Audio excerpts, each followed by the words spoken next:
Hello everyone, welcome to the channel Zip Your Health. I am Zara. In this video, we're going to discuss the causes of SIBO. Since SIBO is a relapse condition, means it keeps coming back, so it's very important to treat the underlying causes of the SIBO. But to be able to treat the underlying causes, we must first be able to identify them. So in this video, I'm going to talk about what are the underlying causes of SIBO and how can those causes be treated successfully so that we can prevent SIBO from coming back. Let's take it to my board. Alright, so let's discuss the causes of SIBO. And this is my SIBO success plan. To treat SIBO, we have to identify the underlying cause. And then what are we treating? We are treating the underlying cause, not the SIBO. SIBO is actually a result of that cause. SIBO is a medical condition that is caused due to something. Okay? So really, we are actually treating the cause, and we have to treat the cause here, otherwise it will keep coming back. So the third point in the SIBO success plan is improve overall health and prevent the relapse. Alright?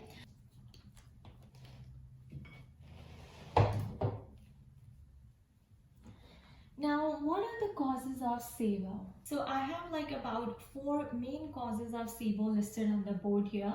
First is impaired motility. Second is impaired digestion. Third is medications. And the fourth is additional factors like stress, sleep, dehydration, etc. We will talk about this in the end. Let's start with the first cause of the SIBO.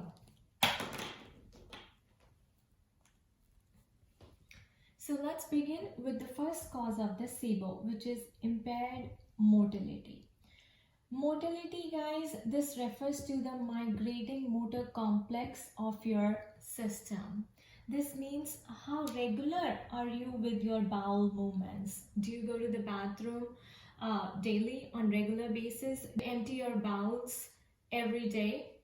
This could be impaired if you have hypothyroidism or diabetes. So if you have these medical conditions, they slow down your digestion. They slow down the movement of the food through the intestines, leading to constipation or a slow digestion or a slow movement of food through the intestines, and therefore you have problem in emptying your bowels every day. The first thing could be, you are suffering from hypothyroidism or diabetes.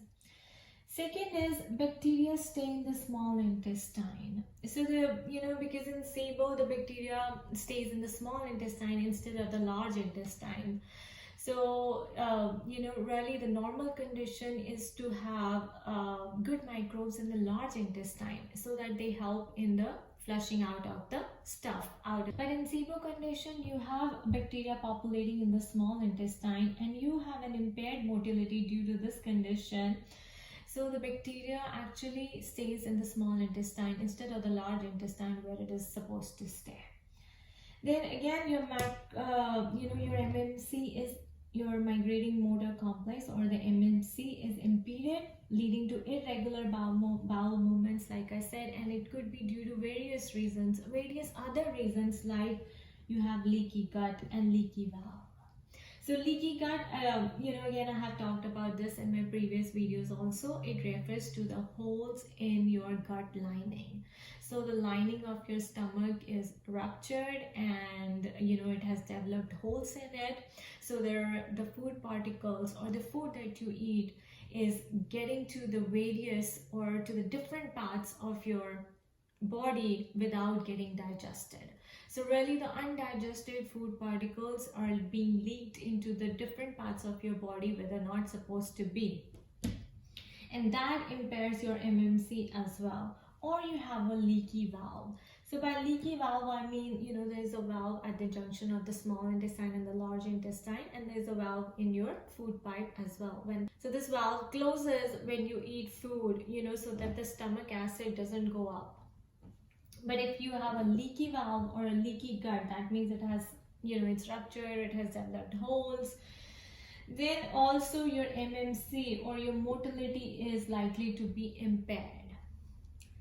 Another reason for impaired motility is abdominal surgeries. If you had, like, let's say a lot of abdominal surgeries, or you had endometriosis, or you had conditions like where your pancreas, where your gallbladder was removed, or your pancreas, or you had a pancreatic surgery, it is likely that you have some scar tissues that can affect how food gets moved through the intestines. So, because you have, because these surgeries lead to adhesions, and adhesions are nothing but it's the scar tissue.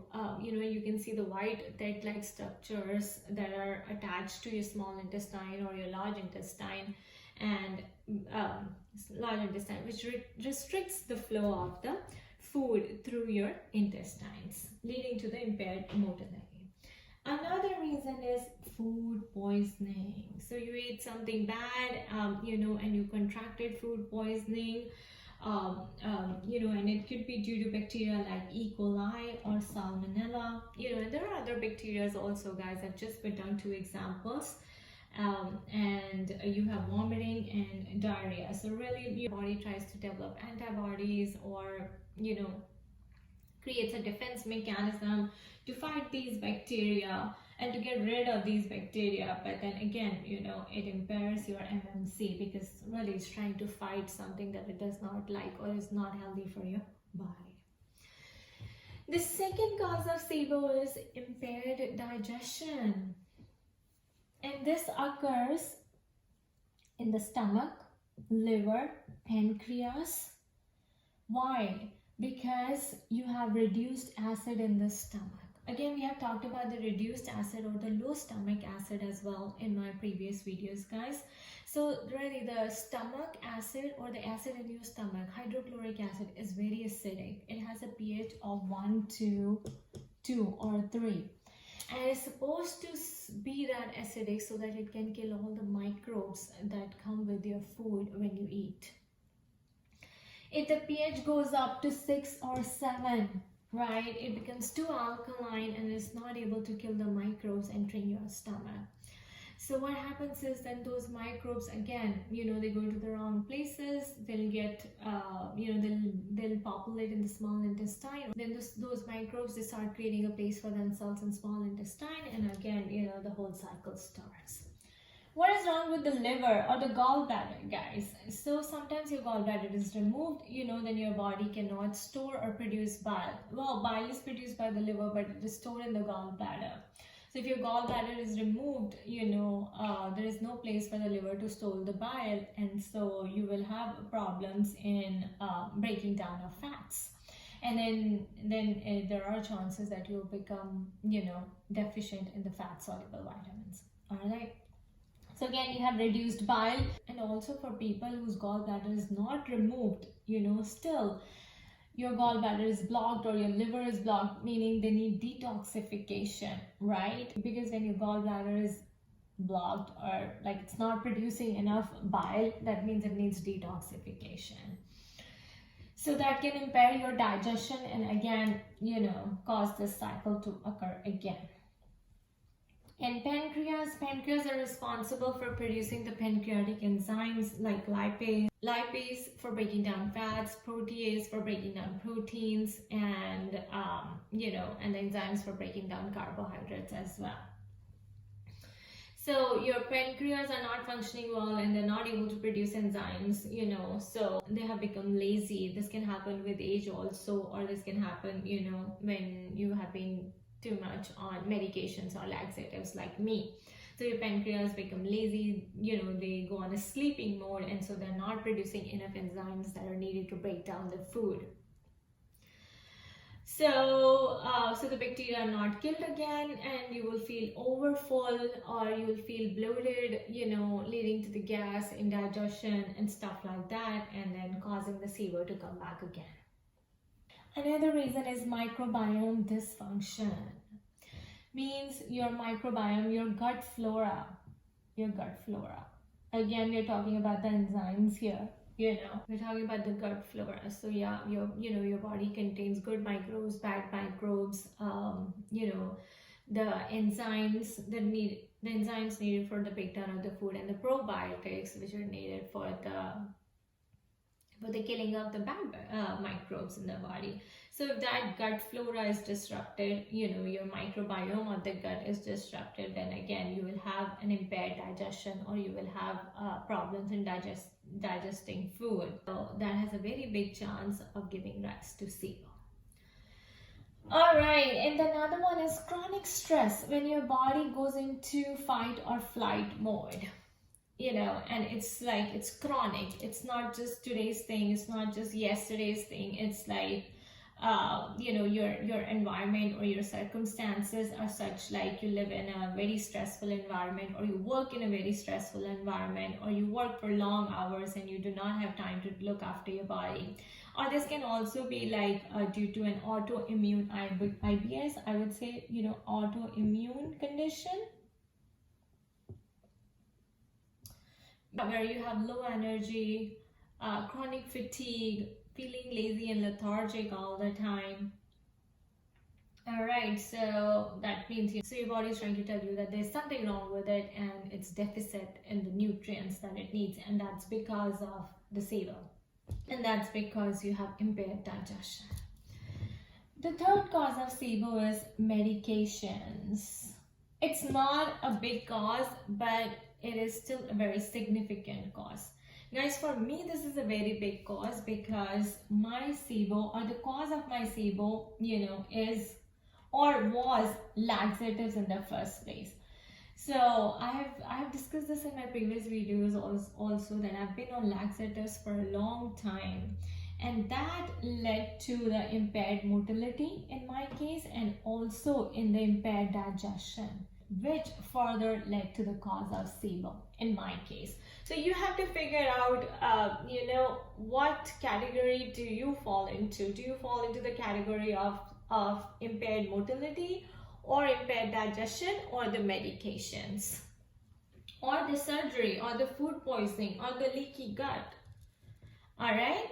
So under medications, we have antibiotics, because antibiotics remove the good bacteria and the bad bacteria both from your body. And remember that your body needs good bacteria, okay? Then we have laxatives. This is my addition to this category, because it has been my personal experience. So consuming too much laxatives is very bad for your health. It will drain out all the essential nutrients, the vitamins and minerals out of your body, rendering you weak, impairing your motility, and also impairing your digestion. Okay, so stay away from laxatives. Then third, we have is steroids. If you consume too much steroids, or you have to due to your medical condition, then there are chances that you could be developing SIBO. It's not necessary, but there are chances. Then another cause is oral contraceptive pills. So guys, this one I just I found it somewhere, I read about it, so I added it here. But I mean, the whole world takes oral contraceptive pills, and it does not mean that this in particular is the cause of the SIBO. But yes, it could be one of the causes of the SIBO if you have SIBO and you've been on the oral contraceptive pills. Okay, then another one is tricyclic antidepressants. So if you've been taking tricyclic antidepressants, then that can lead to SIBO as well. Lastly, there are additional contributing factors such as stress, sleep, dehydration, diet, your habits, nutrition. Do you have poor diet, or do you take good diet, or you eat a nutritious diet or a nutritious food? Lack of movement or exercise. So first, let's figure out how can you check whether you fall in this category or this category. Impaired motility or the impaired digestion. For impaired digestion, you can go for a stool test called as CDSA, complete digestion stool analysis. If And by looking at your stool, they will be able to tell if you have undigested proteins or undigested fats or carbohydrates, and also by looking at your urine, the pH of your urine, they'll be able to tell if you have low stomach acid or, is it at the optimal range, and stuff like that. With the gallbladder and liver, you can tell, guys, right? If you have reduced bile, or you have hypothyroidism, that means there's something wrong with your liver, because hypothyroid and liver are connected. All right, if something goes wrong in the liver, you are likely to suffer from the hypothyroid. Or if you're suffering from hypothyroidism, that means your liver is not working properly. And how can you repair the motility? So to repair the motility, you can take prokinetics. Also, you can take magnesium supplements like magnesium oxide or the natural calm powder, so that you have the stuff moving through your intestines and you're going to the bathroom every day. All right, it is very important to empty your bowels every day. If you, during the SIBO condition, bowels empty every day in the SIBO condition, otherwise it will keep coming back, guys. Okay, so really, you can take prokinetics like Trefla, because it binds to the toxins and removes it from your body. Because it binds to the toxins and remove them from your body. So yeah, work with your practitioner basically for this. Work with your practitioner, to discuss the details of this, whether you fall in this category or that one. And usually, people fall in both the categories. Like I said, in my case, I have impaired digestion and I have impaired motility as well. So I'm working with a SIBO specialist, and she's helping me improve my motility and digestion. So when these two things are repaired, guys, these two things are fixed, then your chances of eliminating SIBO or getting rid of SIBO increases rapidly. All right, that's why I said treat the cause, but before that, figure out the underlying cause. Most practitioners, they do not look at the underlying cause. They will just give you the protocol for treating SIBO, like take the antimicrobials, take the antibiotics, take the biofilm disruptor and stuff like that. But what about your impaired motility and your impaired digestion? If you do not fix the digestion and the motility, the SIBO will keep coming back.